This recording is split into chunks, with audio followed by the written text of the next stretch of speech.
ថ្ងៃដែលឡើងខ្ពស់តោះទាំងផឹកទាំងខ្នោតជូរទាំងស្រែលើកទ្រូក្រែងបានត្រីអាំងខ្លែងជុំគ្នាផឹកទៅអាប់អូនចាំស្ដាប់ពីកាលបងធ្វើយុធានពេលចេញច្បាំងជុំគ្នាគេដាក់ងារថាបងបរោះខ្លាំង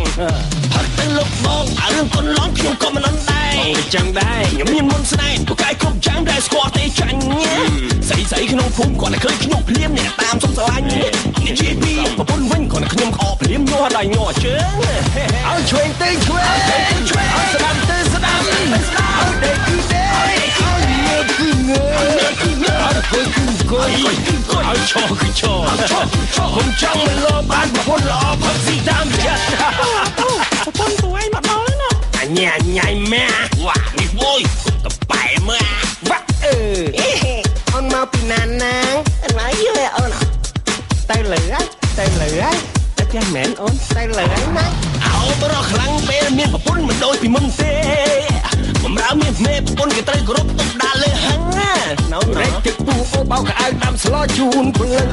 ចុកឯកូនក្នុងរឹងសុំអូនកុំខឹងបងច្បាច់ជើងឲ្យឆ្វេងទៅឆ្វេងឲ្យស្ដាំទៅស្ដាំឲ្យដេកគឺដេកឲ្យងើបគឺងើបឲ្យអង្គុយគឺអង្គុយឲ្យឈរគឺឈរកុំចង់មិនលោតែហ៊ានវេកបែកឲ្យរៀបលឹកកទេ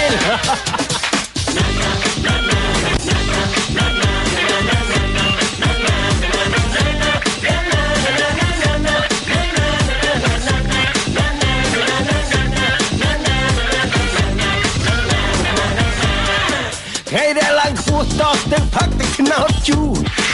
ទាំងស្រែលើកទ្រូក្រែងបានត្រីអាំងខ្លែងជុំគ្នាផឹកទៅអាប់អូនចាំស្ដាប់ពីកាលបងធ្វើយុធានពេលចេញច្បាំងជុំគ្នាគេដាក់ងារថាបងបរោះខ្លាំងផឹកទៅលោកបងអារឿងកូនឡងខ្ញុំក៏មិនអន់ដែរបងចឹងដែរខ្ញុំមានមុនស្នេហ៍ពូកែគ្រប់យ៉ាងដែលស្គាល់ទេចាញ់ស្អីក្នុងភូមិគាត់តែឃើញខ្ញុំភ្លាមអ្នកតាមសុំស្រឡាញ់និយាយពីប្រពន្ធវិញគាត់ខ្ញុំខកភ្លាមញ័រដៃញ័រជើងឲ្យឆ្វេងទៅឆ្វេងឲ្យស្ដាំទៅស្ដាំឲ្យដេកគឺដេកឲ្យងើបគឺងើបឲ្យអង្គុយគឺអង្គុយឲ្យឈរគឺឈរខ្ញុំចង់មិនលោបានប្រពន្ធល្អផឹកស៊ីតាមចិត្តប្រពន្ធទួយមកដល់ណាអញ៉ៃម៉ែវ៉ានេះវយតបែមើវ៉ាអូនមកពីណាណាអត់មកយូរអូនទៅលើហើយតែផ្ទះមែនអូនទៅលើហើយណាអោបរោះខ្លាំងពេលមានប្រពន្ធមិនដូចពីមុនទេបំរើមានមេប្រពន្ធគេត្រូវគោរពទុកដាក់លើហឹងណានៅរែកទឹកពូអូបោកកៅដាំស្លោជូនព្រលឹងចុកឯកូនក្នុងរឹងសុំអូនកុំខឹងបងច្បាច់ជើងឲ្យឆ្វេងទៅឆ្វេងឲ្យស្ដាំទៅស្ដាំឲ្យដេកគឺដេ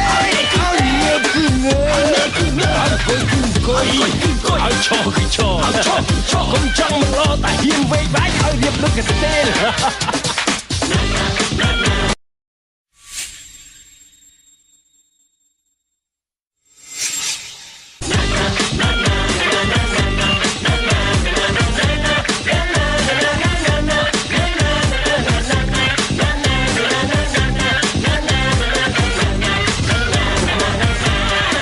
ថ្ងៃដែលឡើងខ្ពស់តោះទាំងផឹកទាំងខ្នោតជូរទាំងស្រែលើកទ្រូក្រែងបានត្រីអាំងខ្លែងជុំគ្នាផឹកទៅអាប់អូនចាំស្ដាប់ពីកាលបងធ្វើយុធានពេលចេញច្បាំងជុំគ្នាគេដាក់ងារថាបងបរោះខ្លាំងផឹកទៅលោកបងអារឿងកូនឡងខ្ញុំក៏មិនអន់ដែរ